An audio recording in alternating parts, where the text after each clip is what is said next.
Hello friends, आज हम देखेंगे पृथ्वी की उत्पत्ति एवं विकास। लेसन नंबर 2 क्लास 11th की एनसीईआरटी ज्योग्राफी की, ओके, जिसका नाम है भौतिक भूगोल के मूल सिद्धांत।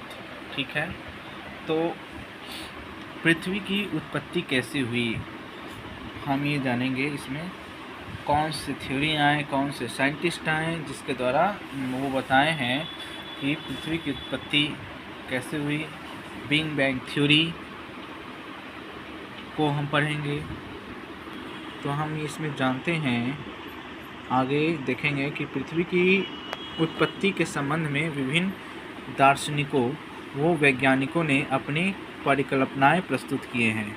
जितने भी साइंटिस्ट हैं, विभिन्न दार्शनिक हैं, वैज्ञानिक हैं, उन्होंने अनेक परिकल्पनाएं प्रस्तुत किए हैं। इसमें से एक प्रारंभिक एवं लोकप्रिय मत जर्मन दार्शनिक हैं इमैनुएल कांट का है। 1796 ईस्वी में गणितज्ञ लाप्लास थे, इसका संशोधन प्रस्तुत किया, जो निहारिका परिकल्पना नेबुलर हाइपोथेसिस के नाम से जाना जाता है।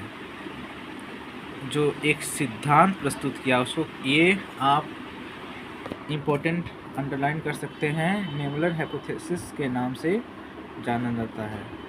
इस परिकल्पना के अनुसार ग्रहों के निर्माण धीमी गति से घूमते हुए पदार्थों के बादल से हुआ, जो कि सूर्य की युवा अवस्था से संबंधित थे। ठीक है, 1950 ईस्वी के रूप में ऑटो स्मीड वो जर्मन कार्ल वाइजास्कर ने निहारिका परिकल्पना में कुछ संशोधन किया, जिनके विचार से सूर्य एक सौर निहारिका से घिरा हुआ था, जो मुख्यतः हाइड्रोजन और हीलियम, कौन दो गैस हैं, हाइड्रोजन और हीलियम की धूलकणों से बनी थी। कौन दो गैस को ध्यान में रखना है, हाइड्रोजन और हीलियम की धूलकणों से बनी थी। इस कणों के घर्षण, टकराने से या कॉलिजन से एक चपटी तस्तरी से आकृति के बादल का निर्माण हुआ और अभिवृद्धि प्रक्रम द्वारा ही ग्रहों का निर्माण हुआ। अंततोगत्वा वैज्ञानिकों ने पृथ्वी का अन्य ग्रहों की ही नहीं वरन पूरे ब्रह्मांड की उत्पत्ति संबंधी समस्याओं को समझने का प्रयास किया। आधुनिक सिद्धांत, ब्रह्मांड की उत्पत्ति के बारे में जो सिद्धांत दिया गया है, उनके बारे में अब जानेंगे। आधुनिक समय में ब्रह्मांड की उत्पत्ति संबंधी सामान्य सिद्धांत बिग बैंग सिद्धांत है, बिग बैंग थ्योरी है। इसे विस्तारित ब्रह्मांड परिकल्पना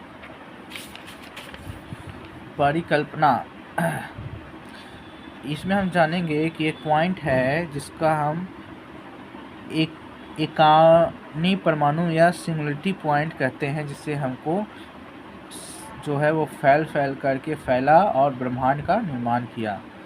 हमारे बहुत सारे आकाशगंगा है, जिसमें से एक आकाशगंगा हमारे पृथ्वी है, जिस आकाशगंगा में हम रहते हैं, उसका नाम है मिल्की वे। आगे हम देखेंगे इसके बारे में। 1920 ईस्वी में एडविन साइंटिस्ट का नाम क्या था, एडविन हबल के प्रमाण दिए कि ब्रह्मांड का विस्तार हो रहा है। समय बीतने के साथ आकाशगंगाएं एक दूसरे से दूर हो रही हैं। समय जैसे जैसे बीतता है, वैसे वैसे आकाशगंगा जो है एक दूसरे से जो है क्या हो रही हैं, दूर हो रही है। समय बीतने के साथ आकाशगंगा एक दूसरे से दूर हो रही हैं। आप प्रयोग कर जान सकते हैं कि ब्रह्मांड विस्तार का क्या अर्थ है। एक गुब्बारा लें और उस पर कुछ निशान लगाएं। जिनको आकाशगंगाएं मान लें। जब आप इस गुब्बारे को फुलाएंगे, गुब्बारे पर लगे ये निशान गुब्बारे के फैलने के साथ साथ एक दूसरे से दूर जाते, जैसे जैसे वो फैलेगा तो वो जो निशान आप बनाए हैं गुब्बारे में वो जो है फैलेगा। वैसे ही वो जो है आकाशगंगा एक दूसरे से क्या हुई, दूर हुई, तो सिकुड़ेगी या फैलेगी, तो फैलेगी। वैसे ही जो है आकाशगंगाएं एक दूसरे से दूर हुआ तो वो फैलते गया और वो ब्रह्मांड एक सिंगुलरिटी पॉइंट से जैसे जैसे फैलते गया तो एक बड़ा ब्रह्मांड के रूप में, और जैसे जैसे होगा अनगिनत फैलते जाएगा। वैसे ही जो है आकाशगंगा जो है वो फैलती चली गई और ब्रह्मांड विस्तार होता गया। वही ये इसमें लिखा गया है। आकाशगंगाएं एक दूसरे से दूर हो रही है, प्रयोग हमने देख लिया। फैलने के साथ साथ एक दूसरे से दूर होते जा रही हैं। इसे प्रकार आकाशगंगाओं के बीच की दूरी भी बढ़ रही है। जो है आकाशगंगाओं की दूरी भी बढ़ रही है और परिणाम स्वरूप ब्रह्मांड विस्तारित हो रहा है। यद्यपि आप यह पाएंगे कि गुब्बारे पर लगे चिन्हों के बीच की दूरी के अतिरिक्त चिन्ह स्वयं भी बढ़ रहे हैं, जबकि यह तथ्य के अनुरूप नहीं है। वैज्ञानिक मानते हैं कि आकाशगंगाओं के बीच की दूरी बढ़ रही है, परंतु परीक्षण आकाशगंगाओं के विस्तार को नहीं सिद्ध करते। अतः गुब्बारे का उदाहरण आंकिक रूप से मान्य है। बिग बैंग सिद्धांत के अनुसार ब्रह्मांड का विस्तार निम्न अवस्थाओं में हुआ। ये चित्र है, ये बहुत इम्पोर्टेंट चित्र बताती है कि हमारा जो है ब्रह्मांड का विस्तार, फैलाव कैसे हुआ। आरंभ में वे सभी पदार्थ जिनमें ब्रह्मांड बना है अति छोटे गोलक एकानी परमाणु सिंगुलरिटी पॉइंट्स के नाम से जाने जाते हैं के रूप में एक ही साथ पर स्थित थे, जिसके आयतन अत्यधिक सूक्ष्म एवं बहुत छोटा था एवं तापमान तथा घनत्व अनंत था। बिग बैंग की प्रक्रिया में इस अति छोटे ग्लोब में भीषण विस्फोट हुआ। एक दिन जो है इसमें जो है क्या हुआ, भीषण विस्फोट हुआ। बिग बैंग सिद्धांत यही बताता है कि उस जो सिंगुलरिटी पॉइंट्स है जिसको हम एकल बिंदु कहते हैं, उसमें जो है क्या हुआ, एक दिन क्या हुआ, भयानक जो है विस्फोट हुआ, भीषण विस्फोट हुआ। इस प्रकार की विस्फोट प्रक्रिया में बृहद विस्तार हुआ। वैज्ञानिकों का विश्वास है कि बिग बैंग का घटना आज से 13.7 अरब वर्ष पहले हुई थी। कितने वर्ष पहले? 13.7 अरब पहले हुई थी। ब्रह्मांड का विस्तार आज भी जारी है। विस्तार के कारण कुछ ऊर्जा पदार्थ की परिवर्तित हो गए। विस्फोट बैंग के बाद एक सेकेंड का अल्पांश के अंतर्गत ही बृहद विस्तार हुआ। इसके बाद विस्तार की गति धीमी पड़ गई। विस्तार की गति जो है उसके बाद जो है कुछ देर के लिए धीमी पड़ गई। बिग बैंग होने के आरंभिक 3 मिनट के अंतर्गत ही पहले परमाणु का निर्माण हुआ। 3 मिनट के अंतर्गत ही पहले किसका निर्माण हुआ? परमाणु का निर्माण हुआ। बिग बैंग से 3 लाख वर्षों के दौरान, कितने लाख वर्ष के दौरान? 3 लाख वर्ष के दौरान तापमान 4500 डिग्री सेल्सियस केल्विन तक गिर गया और परमाणुीय पदार्थ का निर्माण हुआ। ब्रह्मांड पारदर्शी हो गया।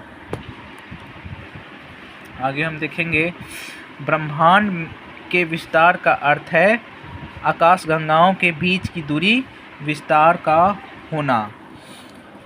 ब्रह्मांड के विस्तार का अर्थ क्या है? आकाशगंगाओं के बीच की दूरी में विस्तार का होना। व्हेल ने इसका विकल्प स्थिर अवस्था संकल्पना स्टडी ऑफ स्टेट कॉन्सेप्ट के नाम से प्रस्तुत किया। इस संकल्पना के अनुसार ब्रह्मांड किसी भी समय में एक ही जैसा रहा है। यद्यपि ब्रह्मांड का विस्तार संबंधी अनेक प्रमाणों में मिलने पर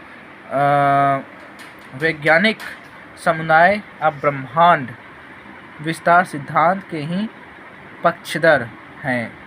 तारों का निर्माण अब हम देखेंगे, तारों का निर्माण कैसा हुआ, फॉर्मेशन ऑफ द स्टार्स। प्रारंभिक ब्रह्मांड में ऊर्जा व पदार्थ का वितरण समान नहीं था। पहले ब्रह्मांड में जो है ऊर्जा और पदार्थ का वितरण जो था समान नहीं था। घनत्व में प्रारंभिक भिन्नता में गुरुत्वाकर्षण बलों में भिन्नता आई। गुरुत्वाकर्षण बल जो था उसमें जो है डिफरेंस आया, जिसके परिणाम स्वरूप पदार्थ का एकत्रण हुआ। यही एकत्रण आकाशगंगाओं में विकास का आधार बना। एक आकाशगंगा जनसंख्या तारों का समूह है। आकाशगंगाओं का विस्तार इतना अधिक होता है कि उनकी दूरी हजारों प्रकाश वर्षों में लाइट ईयर्स, इसको हम कहेंगे लाइट ईयर्स, मापी जाती है। लाइट ईयर्स में किस में मापी जाती है? विस्तार जो होता है किस में मापी जाती है? लाइट ईयर्स में मापी जाती हैं। ये हम ध्यान रखेंगे। एक अकेला आकाशगंगा का व्यास 80,000 से 1,50,000 प्रकाश वर्ष के बीच हो जाता है। एक अकेली आकाशगंगा का व्यास 80,000 से 1,50,000 तक, ये सब आंकड़ा जो है आपको ध्यान में रखना होगा, के बीच हो सकता है। यह आकाशगंगा के निर्माण की शुरुआत हाइड्रोजन गैस से बने विशाल बादल के संरचना में होती है, जैसे निहारिका नेबुला कहा जाता है। उसको क्या कहता है? हाइड्रोजन गैस बने विशाल बादल में संचयन से होता है, उसको हम निहारिका या नेबुला कहा जाता है या कहते हैं। क्रमशः इस बढ़ती हुई निहारिका में गैस का झुंड विकसित हुए। ये झुंड बढ़ते हुए घने गैसीय पिंड बने, जिनसे तारों का निर्माण आरंभ हुआ। ऐसे विश्वास किया जाता है कि तारे का निर्माण लगभग 5 से 6 वर्षों पहले हुआ। तारे का निर्माण 5 से 6 वर्षों पहले हुआ। अब हम इसमें इस बॉक्स में क्या इम्पोर्टेंट बात बताई गई हैं? प्रकाश वर्ष लाइट ईयर समय का नहीं वरन दूरी का माप है। लाइट ईयर्स क्या है? समय का नहीं वरन दूरी का माप है। प्रकाश की गति 3 लाख किलोमीटर प्रति सेकंड है। विचारणीय है कि साल में प्रकाश जितनी दूरी तय करेगा वह एक प्रकाश वर्ष होगा। ठीक है, जितनी दूरी प्रकाश तय करेगा वह प्रकाश वर्ष होगा। यह 9.46 × 10⁻12 किलोमीटर के बराबर है। पृथ्वी व सूर्य की औसत दूरी 14,95,98,000 किलोमीटर है। प्रकाश वर्ष के संदर्भ में यह प्रकाश वर्ष का केवल 8.311 है। ठीक है। ग्रहों का निर्माण, ग्रहों के निर्माण के बारे में जानेंगे। ग्रहों के विकास की निम्नलिखित अवस्थाएं मानी जाती हैं। तारे निहारिका के अंदर गैस के गुठित झुंड हैं। इन गुठित झुंडों के गुरुत्वाकर्षण बल से गैसीय बादल में क्रूड का निर्माण हुआ और इस गैसीय क्रूड के चारों तरफ गैस व धूलकणों की घूमती हुई तस्तरी रोटेटिंग डिस्क विकसित हुई। क्या हुई? रोटेटिंग डिस्क जो है विस्तृत हुई, धूलकणों से घूमती हुई क्रूड के चारों तरफ निर्माण हुआ। ये देख लीजिएगा, पहले क्रूड का निर्माण हुआ, फिर यह धूलकणों से घूमती हुई एक रोटेटिंग डिस्क का विकसित हुई।